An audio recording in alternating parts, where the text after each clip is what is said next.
Hello everyone, and welcome to the November edition of This Month in History. I'm Alexandra Schneider. Thanks again for tuning in.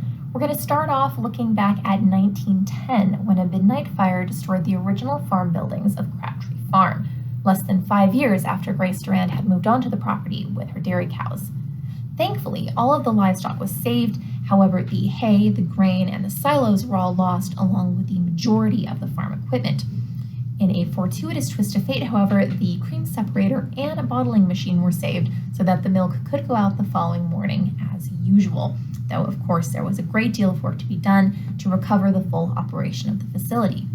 To that end, Grace Durand commissioned Chicago architect Solon Spencer Beeman, who designed a new series of fire-resistant buildings for the property, which still stand there today.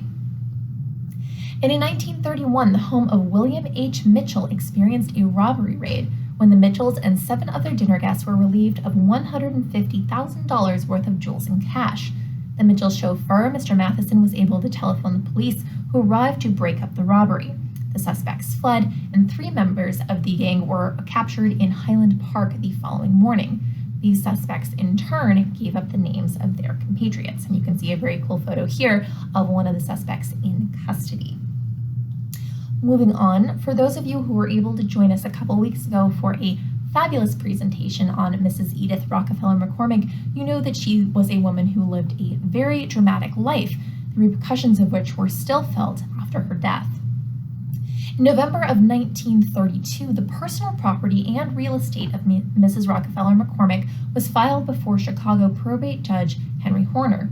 Included in the listing was her Lake Forest property, the Villa Turicum, her Chicago homes, Russian crown jewels, ancient Roman statuary, Persian rugs, and various other pieces of art, jewelry, furniture, and rare works of literature. Real estate aside, Mrs. Rockefeller-McCormick's personal property was valued at $1,032,348.28, a total close to $18 or $19 million in today's money. And finally, in 1939, residents of Chicagoland were granted a sneak peek of 1940's brand new automobile models. While the 40th annual Chicago Automobile Show was taking place downtown at the International Amphitheater, Lake Foresters got to explore the new models a little bit closer to home. The Lake Forest auto sales on Northwestern featured new Fords, Mercurys, and Lincoln Zephyrs. Deer Path auto sales were showing the new Chevys, while Plymouth and Dodge could be seen at Kirkhope Motor Sales. This week's Lake Forester featured several enticing pictures of the new models, such as the Lincoln Zephyr, the deluxe Ford V8, and Packard 120. There you have it, a look back at the Novembers of the past in our community.